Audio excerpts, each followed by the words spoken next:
racun. Ya.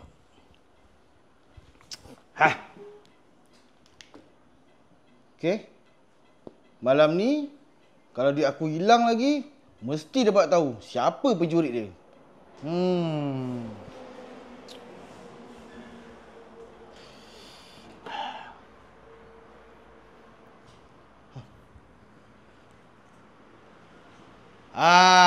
Tunggu kau.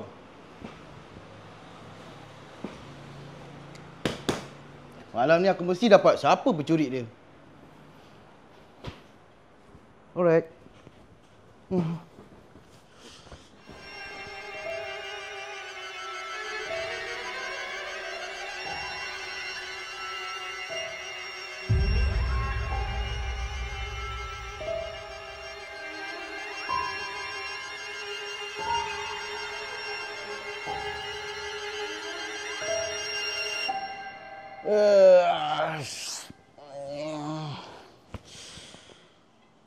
Ke 8 pagi lah.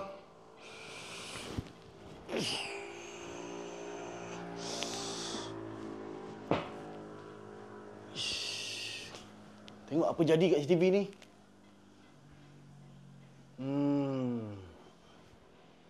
Alright. Kita tengok apa ada kat sini.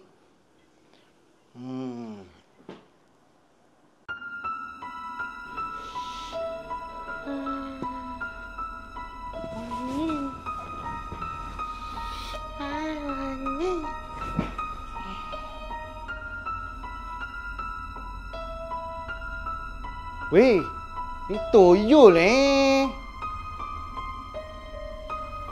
Serius lah. Dah duit aku hilang. Ni tulis macam ni pula. Aku tak tulis ni. I love you. Nanti saya datang lagi. Weh, serius lah. Tak boleh jadi ni. Aku mesti tipu abalan ni. Ni tipu abalan ni. Aduh, serabut. Assalamualaikum. Abalan. Bang, saya ada bukti bang. Siapa yang cilik saya? Betul. Saya ada bukti. Abang tahu tak siapa cilik saya? Toyol. Apa? Abang ketawakan saya? Serius bang. Abang nak call siapa? Walid Azman?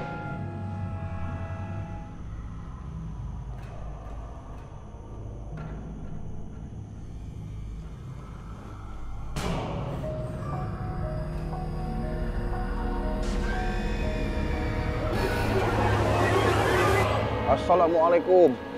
Waalaikumsalam. Saya Walid Azman. Oh, ni Walid. Ya, awak black ke? Ya, betul. Saya dapat call daripada LAN mengatakan yang awak ada masalah gangguan. Betul, Walid. Bilik saya tu, duit hilang tiba-tiba.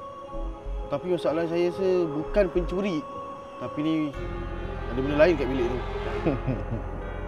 Boleh saya tengok tempat kejadian? Boleh. Jom. Ini bukan kejut.